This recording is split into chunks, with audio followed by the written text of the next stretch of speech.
What's something a poor kid would understand, but would utterly confuse a rich kid? Learning skills to make do with what you have. I remember not having very much money growing up and needing to learn lots of computer and network related troubleshooting skills because I couldn't rely on my parents simply buy a new computer or update the modem or router. We couldn't simply pay to have ISP technicians come out all the time, and my parents couldn't afford the time off to address those types of issues. Also, being afraid of going to the doctor or dentist. This wasn't stemming from being afraid of needles or getting teeth pulled, but more for a concern of whether or not something that was found would be sufficiently covered by insurance, and weighing that against whether or not you truly feel bad. I remember having a really weak immune system at a certain point when I was 16 years old and not wanting to go to the doctors until the pain was too unbearable. Turned out that I had shingles. Yes, I'm aware that it's extremely uncommon for someone that young to have it, but yes, I did in fact get diagnosed with shingles, and I'm not mistaking it for something else. There was also a time where finals were approaching during my third year in my major, electrical engineering, when I was feeling some pain in my abdomen and reading up on the symptoms.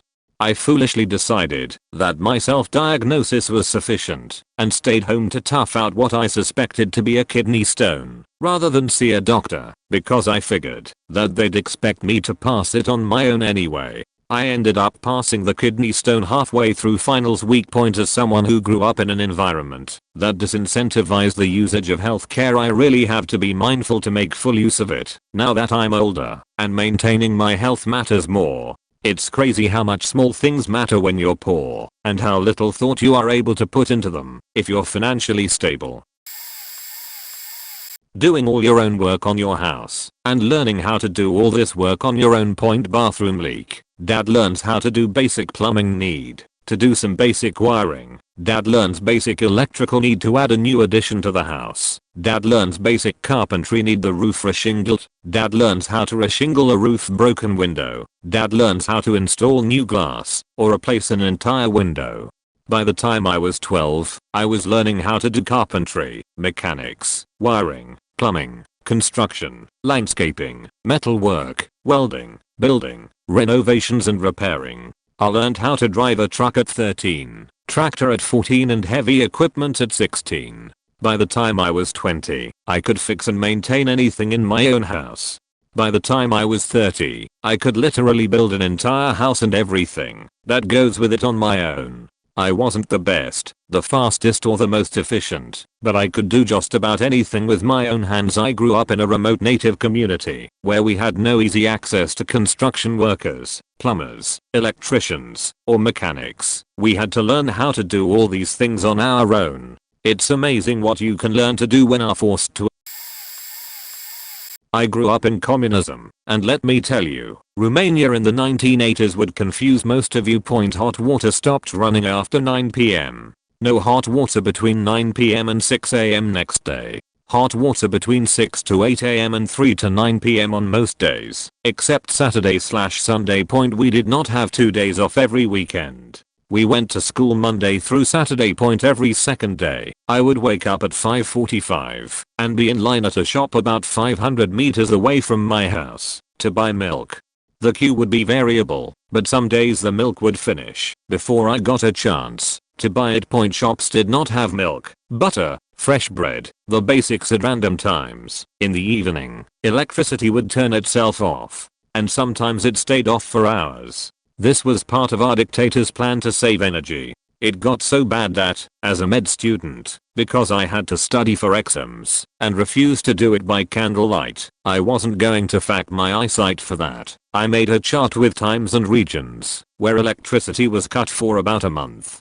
Then I would make sure not to be in that neighborhood when electricity was expected to be cut. So I ended up visiting people who had electricity so I could study. Luckily, they understood and left me alone. I saw a banana, green, for the first time at age 23. In 1988, I sat in line for 4 hours to buy oranges, outdoors, in freezing temperatures. I managed to enter the US Embassy in Romania in 1992. I had to line up for 18 hours. Need I continue? Living on pizza pockets. craft dinner, and canned noodles until your parents get paid. The next payday comes, and they have to pay rent. So you end up continuing to live on pizza pockets. Finally, your parents say they have enough to get groceries, but not too much, because they're behind on the power and Wi-Fi bill. Wi-Fi, phones, etc. get shut off for until they can pay back what they are behind on, plus interest, and the $600 fee to get it reset up. You watch old movies on your old DVD player whilst having no Wi-Fi, and make your younger siblings swear to not complain as to not stress your parents out. You're too afraid to ask your parents for money to go somewhere with your friends because you don't want to burden them, and you feel selfish, so you don't make plans feeling bad about eating, drinking, etc. at your friend's house because you know how expensive it was for that fancy juice or real pizza they have. Being gobsmacked by how big your friends' houses are. Do you seriously have 2/3/4 bathrooms? Your bedroom is so big, you have 2 living rooms? What? Parents are always working, and when they aren't, they are catching up on sleep and you start to miss them offering to get a job to help pay rent, but your parents tell you that they're fine, even though you know they're stressed. Babysitting your younger siblings, and not getting paid because you need to help your parents while they're working, watching your parents keep not getting called back for jobs, and not knowing what they are going to do. Your parents pushing you really hard to study and do great so you don't end up like them. I could go on, but this is just getting sad.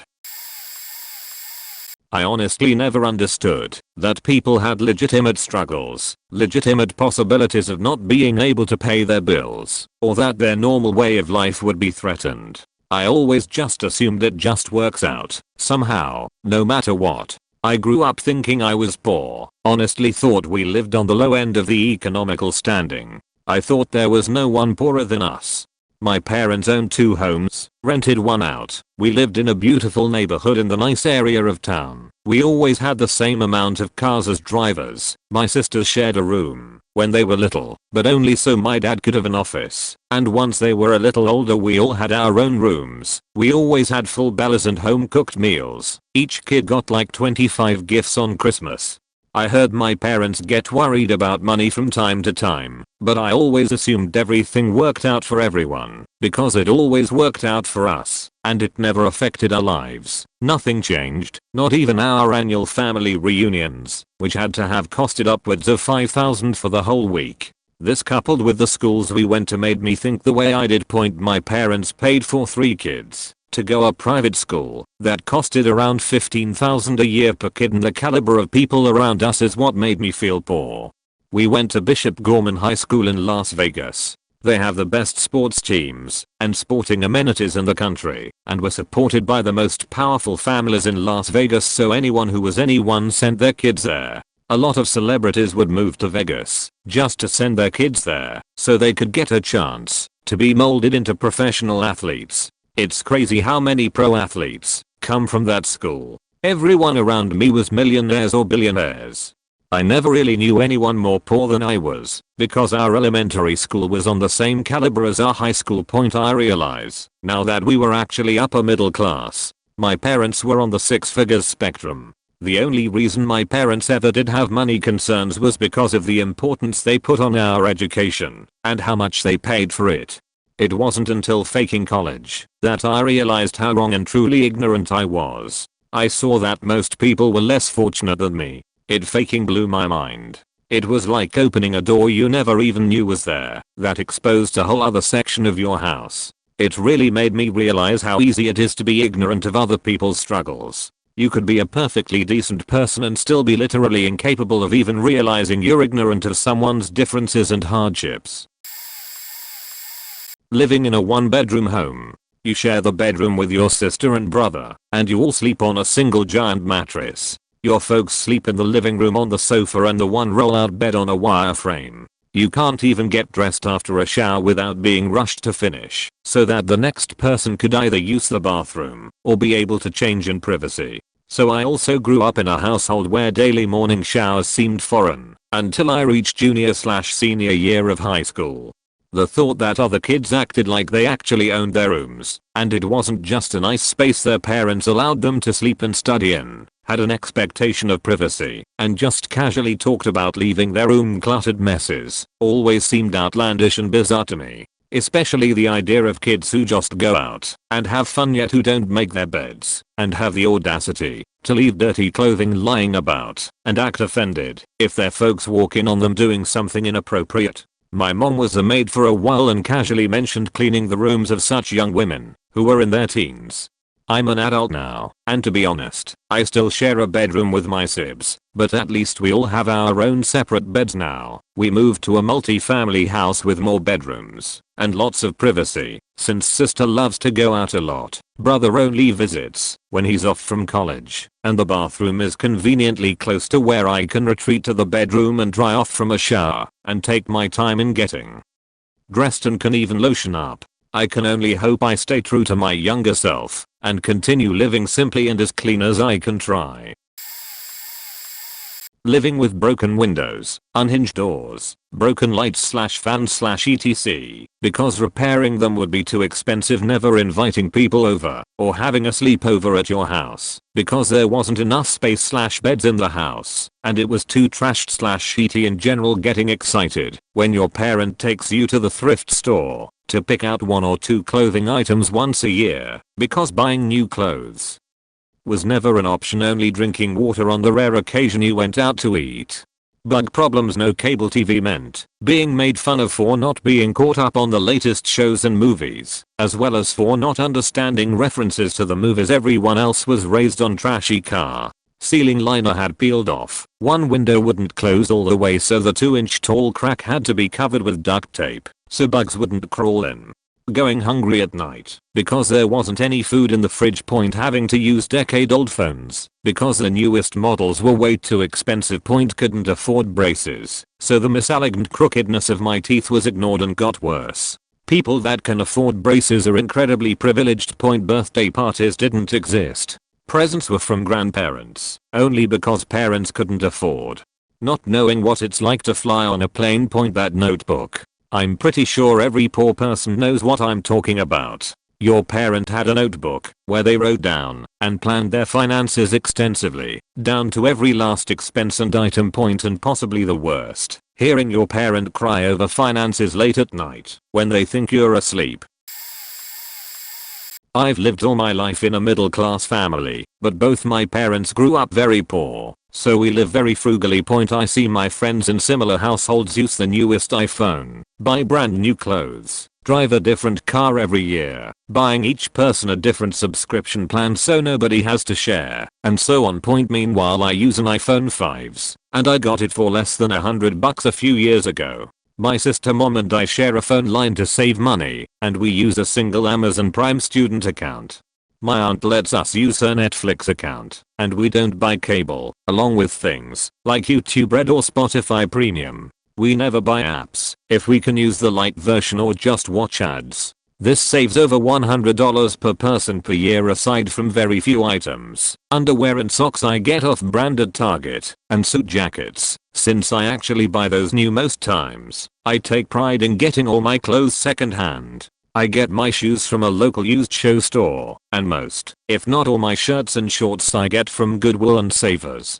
$3 a shirt instead of $20, and $4 for pants instead of $25 equals 25-7, or $18 saved per change of clothes. 18x10 equals 180 saved in clothes, plus another 15 from off-brand socks is almost 200. Buying second-hand shoes can save up to 100, so that's 300 saved per person per year with subscriptions. Most are $10 a month, and we use 1 discounted instead of 5. Total means we spend under 30 a year, rather than 50x12 or 600.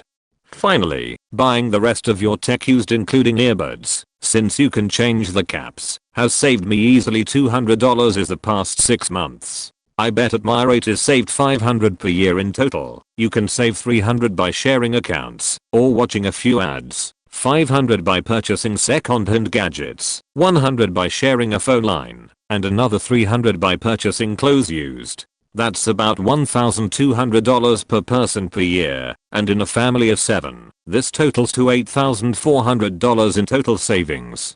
I went to each and every person whose story I included in my little ECB to make sure they were comfortable and understood what might follow. Most agreed, some did not, and I excluded them entirely from my manifesto. My only regret is that there were people whose struggles even I didn't know about, and I was unable to amplify their voices. Thank you all for your support. Speak out, speak up, speak together. The voices of many are harder.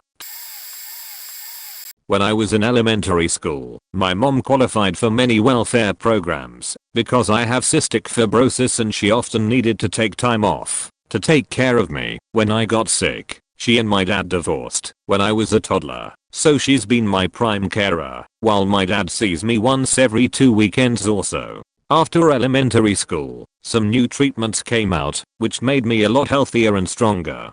Because of this, my mom was able to work her way up the ladder in real estate, buying, selling, and renting out houses now. I'm 18 years old, healthy, strong, striving for independence, living with my mom in a $500,000 house in a luxury resort neighborhood in the West Denver metro area. However, we still have habits that we had when I was in elementary school, including buying off-brand things, flying on budget airlines, being super conscious about the water and electricity we use, etc.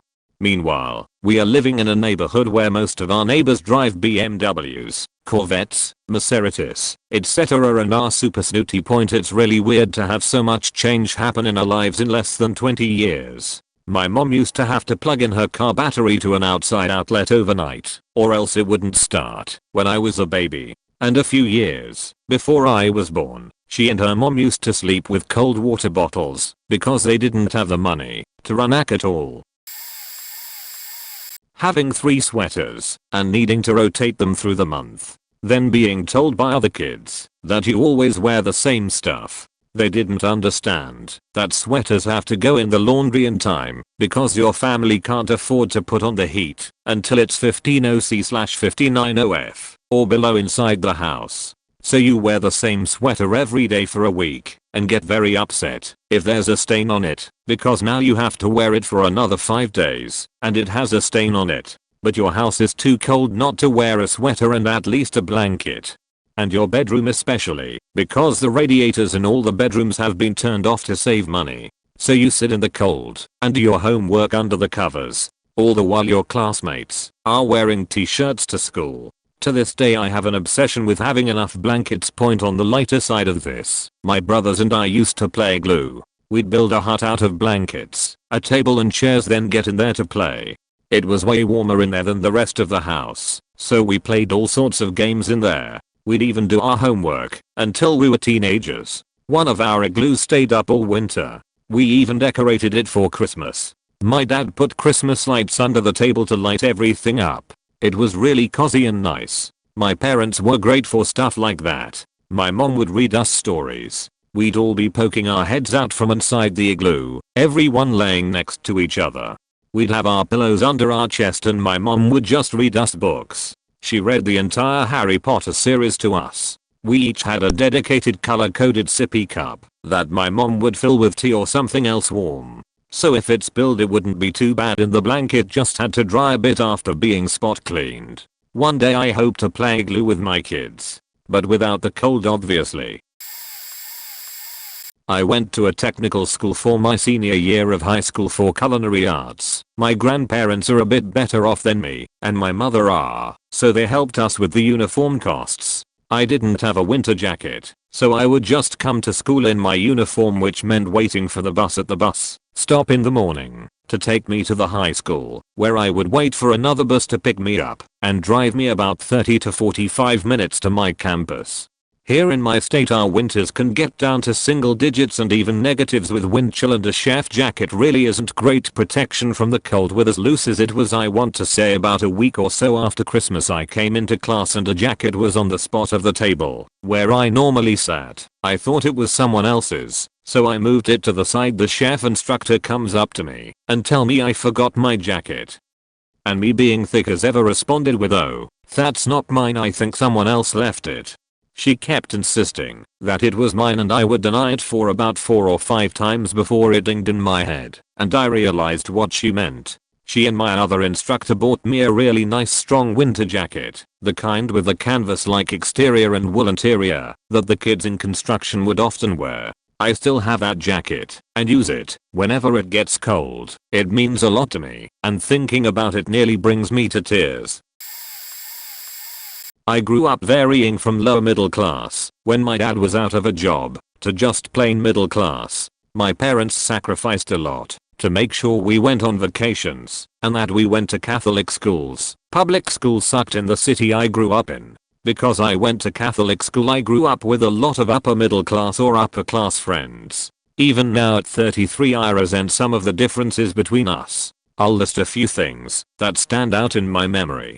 We always drove on vacation and typically stayed at a budget hotel. The concept of flying for vacation was completely foreign to me, and although I've flown a few times I still haven't seen the West Coast. Furthermore, the idea of going overseas for vacation was completely absurd to me. Both of these things were commonplace to my friends, having to wear hand-me-downs or purchasing clothing at the thrift store. My parents had 4 kids, and we all wore each other's hand-me-downs.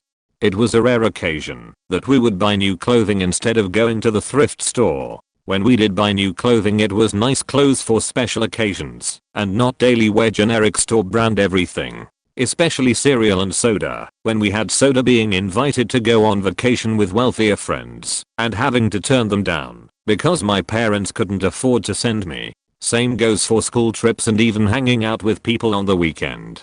No allowance, sharing everything, especially expensive vending machine snacks. If we bought a soda from a vending machine, it was usually shared between us. This was also true of a lot of meals or snacks living in a rundown small house compared to friends. Our house was actually a fairly nice ranch home with a basement. Sure, it was cookie cutter, but it was built decently.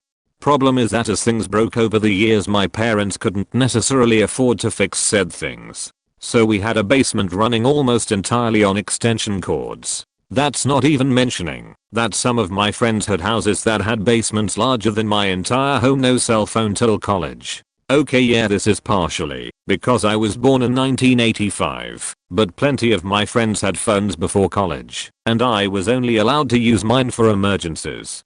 Sharing the family PC. We all shared the same computer until I got to college. We didn't have internet until I was in high school. We never had cable until it became cheaper to bundle it with high-speed internet once 56k became too slow. Sharing bedrooms. I'm sure there's lots more I'm forgetting, but this covers a lot of the basics.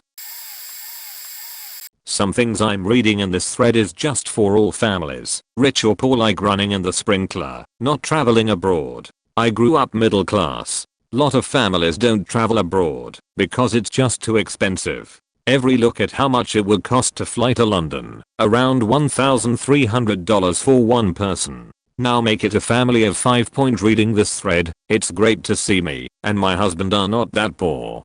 Also, some stuff I do in this thread is because I'm frugal and I don't need to spend $100 on a pair of new shoes, and I just go to Goodwill and look around. We also don't toss out food before the expiration date unless there is mold. It's rare for food to spoil before the sell-by date, and food is still good even past the expiration date, but I wouldn't eat cereal that is 2 years past. I go to this food liquidator store sometimes, and I always look at the dates on the food, so I'm not buying stale food, and it depends on the food too. They also sell other stuff there too besides food, and fun thing about these places is you never know what you will find. So yeah, I do some things poor people do, but for me, it's to be thrifty. I also have money anxiety too, so I have done things only a poor person would do, so my husband had to take over the finances.